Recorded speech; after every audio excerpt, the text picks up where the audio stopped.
ನಮಸ್ಕಾರ ಸ್ನೇಹಿತರೆ, ನಾನು ಇಂದು ಮಾತಾಡಲಿಕ್ಕೆ ಬಂದಿದ್ದು ICC women's T20 world cup, ಅದರಲ್ಲಿ ಇಂಡಿಯಾ ಹಾಗೂ ಬಾಂಗ್ಲಾದೇಶ ನಡುವಿನ ಪಂದ್ಯದ ಬಗ್ಗೆ. ಜೂಲಿಯಾ ಫೆಡರರ್ 31 ಚೆಂಡಲ್ಲಿ 33 ರನ್, 5 ಬೌಂಡರಿಯನ್ನು ಹೊಡೆದಿದ್ದಾರೆ. ಶೋಭನಾ ಮೋಸ್ತ್ರಿ 26 ಚೆಂಡಲ್ಲಿ 22 ರನ್, 2 ಬೌಂಡರಿಯನ್ನು ಹೊಡೆದಿದ್ದಾರೆ. ನಿಗರು ಸುಲ್ತಾನ್ 27 ಚೆಂಡಲ್ಲಿ 32 ರನ್, 4 ಬೌಂಡರಿಯನ್ನು ಹೊಡೆದಿದ್ದಾರೆ. ಶರೀಮಾ ಅಖ್ತರ್ 12 ಚೆಂಡಲ್ಲಿ 10 ರನ್, ರಿಟೈರ್ಡ್ ಔಟ್ ಆಗಿ ಇದ್ದರು. ಶೋರಮ್ ಅಖ್ತರ್ 10 ಚೆಂಡಲ್ಲಿ 13 ರನ್, 2 ಬೌಂಡರಿಯನ್ನು ಹೊಡೆದಿದ್ದಾರೆ.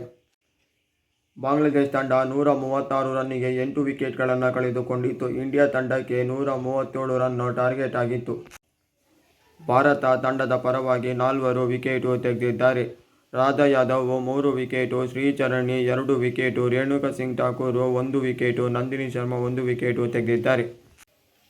ಭಾರತ ತಂಡದ ಪರವಾಗಿ ಶಫಾಲಿ ವರ್ಮಾ 34 ಚೆಂಡಲ್ಲಿ 53 ರನ್, 8 ಬೌಂಡರಿ, 1 ಸಿಕ್ಸರ್ ಹೊಡೆದಿದ್ದಾರೆ. ಇವರು ಭಾರತ ತಂಡದ ಪರವಾಗಿ ಅರ್ಧಶತಕವನ್ನು ಹೊಡೆದಿದ್ದಾರೆ. ಯಶ್ಚಿಕಾ ಭಾಟಿಯಾ 18 ಚೆಂಡಲ್ಲಿ 23 ರನ್, 3 ಬೌಂಡರಿಯನ್ನು ಹೊಡೆದಿದ್ದಾರೆ. ರಿಚಾ ಘೋಷ್ 12 ಚೆಂಡಲ್ಲಿ 10 ರನ್, 2 ಬೌಂಡರಿಯನ್ನು ಹೊಡೆದಿದ್ದಾರೆ. Jemimah Rodrigues 15 ಚೆಂಡಲ್ಲಿ 26 run, 3 boundary, 1 sixer ಹೊಡೆದಿದ್ದಾರೆ. ಹರ್ಮನ್ ಪ್ರೀತ್ ಕೌರ್ 14 ಚೆಂಡಲ್ಲಿ 13 ರನ್, 1 ಬೌಂಡರಿಯನ್ನು ಹೊಡೆದಿದ್ದಾರೆ. ಭಾರತ ತಂಡ 139ಕ್ಕೆ 5 ವಿಕೆಟ್ಗಳನ್ನು ಕಳೆದುಕೊಂಡಿತ್ತು. ಭಾರತ ತಂಡಕ್ಕೆ 5 ವಿಕೆಟ್ಗಳ ಭಾರೀ ಜಯ ಸಿಕ್ಕಿದೆ. ಬಾಂಗ್ಲಾದೇಶ ತಂಡದ ಪರವಾಗಿ 4 ವಿಕೆಟ್ ತೆಗೆದಿದ್ದಾರೆ. Ritu Moni 2 wicket, Nahida Akter 1 wicket, Rabeya Khan 1 wicket, Marufa Akter 1 wicket. ಅದ್ಭುತವಾಗಿ ಬ್ಯಾಟಿಂಗನ್ನು ಮಾಡಿದ ಶಫಾಲಿ ವರ್ಮಾಗೆ ಮ್ಯಾನ್ ಆಫ್ ದಿ ಮ್ಯಾಚ್ ಸಿಗುತ್ತೆ.